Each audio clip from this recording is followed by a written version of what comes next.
जय हिंद। आज के इस वीडियो में जो है हम लोग है मंगलम पाठ के सब्जेक्टिव क्वेश्चन को आंसर करने जा रहे हैं। अगर आप ऑब्जेक्टिव क्वेश्चन आंसर को नहीं देखे हैं तो सबसे पहले उस वीडियो को जाकर देखें, उसके बाद जो है इस वीडियो को देखिएगा तो ज़्यादातर समझ में आएगा। देखिए, पहला क्वेश्चन है कि मंगलम पाठ की विशेषताओं के बारे में बताना है और मंगलम पाठ का परिचय भी देना है। यानी कि मंगलम पाठ में किसके बारे में बताया गया है उसके और इसमें क्या क्या है इसके बारे में। देखिए इधर पहला है कि मंगलम पाठ में 5 मंत्र है। मंगलम पाठ में कितना मंत्र है? 5 मंत्र है, जो ईशावास्य उपनिषद, कंठोपनिषद और मुंडक उपनिषद और श्वेतांबर उपनिषद नामक उपनिषद से लिया गया है।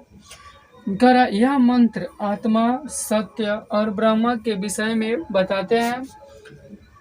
इस अध्याय से परमात्मा यानी कि भगवान के प्राप्ति और श्रद्धा यानी कि श्रद्धा उत्पन्न होती है और सत्य की खोज की उत्सुकता होती है। यानी कि ये जो है 5 यानी कि मंगलम पाठ में जो है इसमें 5 श्लोक है। उसमें जो है इस श्लोक के माध्यम से हमें सत्य की खोज के बारे में पता चलता है, आत्मा को कैसे खोज सकते हैं उसके बारे में पता चलता है और भगवान के प्रति प्रेम भावनाओं को जो है उजागर होता है। ठीक है, इस चैप्टर में यही बताया गया। आगे देखिएगा, आगे जो है हमारा कि सत्य का मुख किस पात्र से ढका हुआ है। तो मंगलम पाठ के अनुसार सत्य के मुख जो है हृदय में पात्र से ढका हुआ है। यानी कि सत्य के मुख जो है सोने जैसे पात्र से ढका हुआ है। आप इसको कॉपी और पेन लेकर नोट कर लीजिएगा, ठीक है। अगला क्वेश्चन है कि नदियाँ क्या छोड़कर समुद्र में मिल जाती है। तो नदियाँ जो है अपना नाम रूप छोड़कर समुद्र में मिल जाती है। देखना तरह कहीं कहाँ कितना अदर जगह से जो होती है वहाँ से नदियाँ आकर क्या समुद्र में मिल जाती है। ऐसा नहीं कि मानो कि यहाँ पर इस नदी का नाम है गंगा, इस नदी का नाम है यमुना, ये हो गया समुद्र, आकर मिल जाएगी तो ये कौन नाम अपना नाम रूप छोड़ देगी? नहीं छोड़ देगी। उसी तरह नदियाँ जो है अपना नाम रूप छोड़कर समुद्र में मिल जाती है। उसके बाद जो है यानी कि चौथा नंबर प्रश्न है, मंगलम पाठ के आधार पर सत्य की महत्व का प्रकाश डाले। मंगलम पाठ के आधार पर बताना है कि सत्य के महत्व के बारे में, ठीक है। लिखेंगे मंगलम पाठ में महर्षि वेद व्यास के सत्य के महत्व को बताते हुए कहते हैं। यानी कि मंगलम पाठ में महर्षि वेद व्यास सत्य के महत्व के बारे में बताते हैं या कहते हैं सत्य की हमेशा जीत होती है। वो कहते हैं कि सत्य की हमेशा जीत होती है, असत्य की नहीं। सत्य से ही देवलोक की रास्ता खुलता है। यानी कि सत्य से हम चलेंगे तो देवलोक की रास्ता खुल जाता है। ऋषिगण, जितने भी ऋषिगण यह देवलोक को प्राप्त करने के लिए इसी मार्ग का अपनाते हैं या अनुसरण करते हैं। यानी कि जितने भी ऋषि मुनि हैं ये सत्य मार्ग को ही अपनाते हैं और आगे चल के यानी कि क्या करते हैं, परमात्मा को प्राप्त कर लेते हैं। ठीक है, आई होप कि समझ में आया होगा। देखिए अगला नंबर क्वेश्चन, 5वां नंबर क्वेश्चन क्या कह रहा है। 5वां नंबर क्वेश्चन है कि मंगलम पाठ के आधार पर आत्मा की विशेषता बताए या लिखे। ठीक है, मंगलम पाठ में कंठो उपनिषद में मंत्र में ही महर्षि वेद व्यास कहते हैं कि आत्मा परमात्मा का अंश है। ठीक है, आत्मा जो है परमात्मा का अंश है। यानी लिखेंगे मंगलम पाठ में कंठो उपनिषद में यह मंत्र यानी कि मंत्र में महर्षि वेद व्यास ये कहते हैं आत्मा जो है परमात्मा का अंश है। प्राणियों के हृदय रूपी गुफा में, कहाँ? तो प्राणियों के हृदय रूपी गुफा में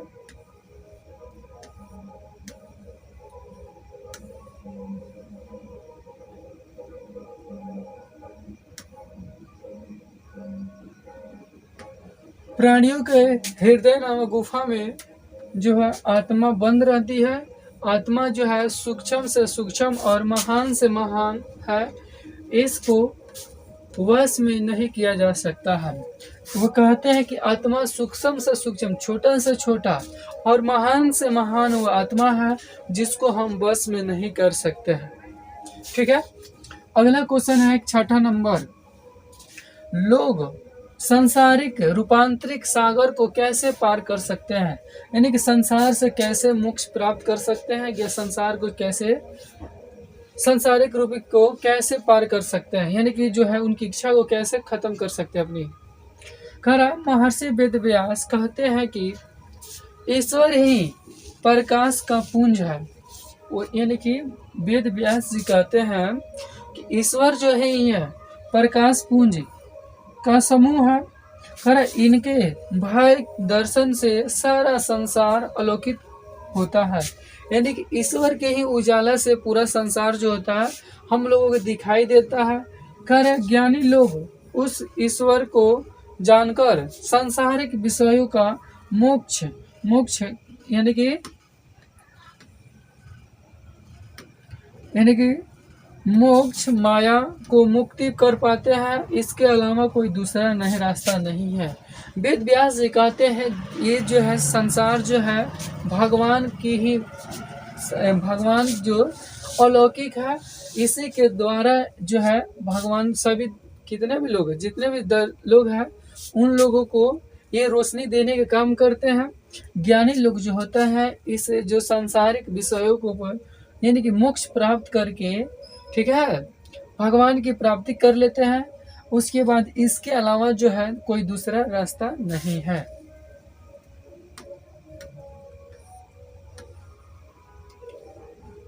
अगला नंबर क्वेश्चन देखिए क्या कह रहा है। कह रहा विद्वान पुरुष ब्रह्मा को किस प्रकार प्राप्त कर सकते हैं? विद्वान लोग जो है कैसे ब्रह्मा को प्राप्त कर सकते हैं?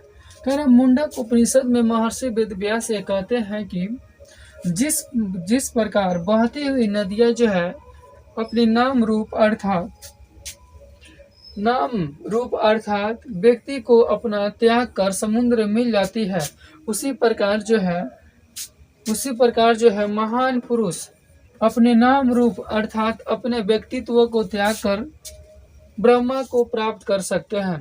वो कहते हैं मुंडक उपनिषद में बताते हैं कि जिस प्रकार नदियां अपना नाम रूप छोड़ करके समुद्र में मिल जाती है, ठीक उसी प्रकार जो है विद्वान लोग जो है संसारिक अपना नाम रूप जो त्याग करके क्या यानी कि भगवान की क्या करते हैं, यानी कि ईश्वर की प्राप्ति कर लेते हैं। इसके अलावा जो है कोई दूसरा रास्ता नहीं है मोक्ष प्राप्त करने के लिए।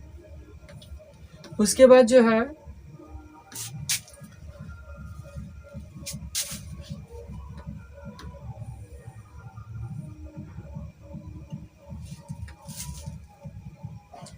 इसके बाद जो है उपनिषद को आध्यात्मिक ग्रंथ क्यों कहा गया है?